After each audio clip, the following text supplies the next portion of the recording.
Hello mga mare, kamusta po kayo? New Year naman nga po ang pinaghahandaan ko ngayon kaya for the linis talaga ang mare nyo. Bago nga ako magsimula mga mare, ininit ko muna yung tira naming ulam kagabi. Bali yun pa yung tira nung Pasko. Ginising ko na nga din si Mister para makapag-almusal na kami dahil may pasok pa po yan ngayon. Pagkatapos ko nga po mag-almusal, iniwan ko na po siya sa lamesa at magre-ready na ako ng iluluto ko. Sinampalukang manok nga po ang iluluto ko ngayon ng maasim pampatanggal umay. Char. Pag nagsisinampalukan nga po ako mga mare, yung sinigang mix lang din naman po yung ginagamit ko. Kaya hindi ko alam kung sinigang ba to o sinampalukan. Charot. Para nga po sa akin, ito po yung pinakamadaling lutuin dahil isasangkot niya lang naman to sa bawang, sibuyas at luya. Tapos papupulahin mo lang, lalagyan mo ng tubig. Pag kumulo, ilagay yung gulay. Tapos yun na. Tapos sa pampalasa naman na to mga mare, sinigang mix, chicken cube at patis lang naman ang nilalagay ko. Pagkatapos ko nga po magluto mga mare, ito na naman tayo sa realiting mga hugasin. Sobrang dami. Habang naghuhugas nga ako dyan mga mare, may kachismisan ako si Mama. Char. Sobrang dami ko nga po laging hinuhugasan tuwing umaga mga mare dahil andyan na yung mga pinagamitan ko nung nuluto ko sa almusal, tapos pinag-almusalan namin,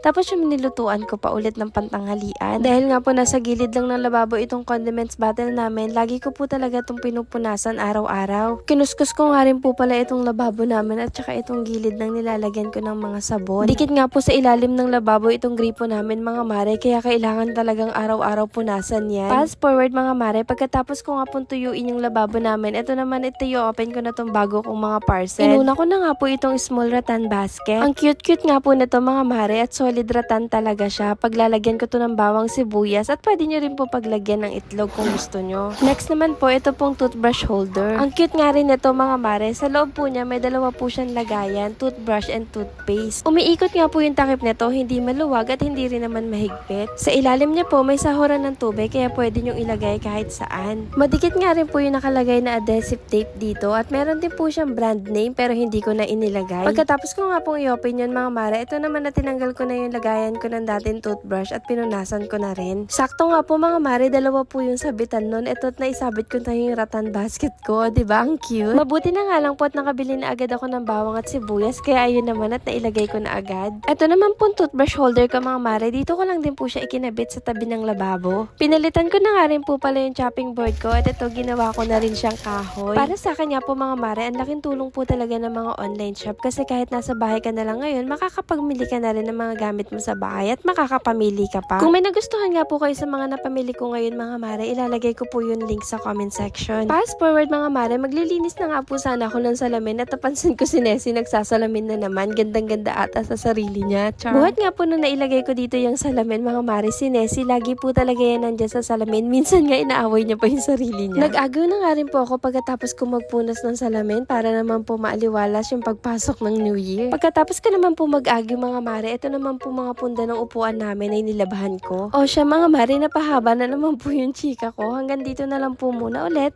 Thank you for watching and see you on my next mini vlog. Bye for now!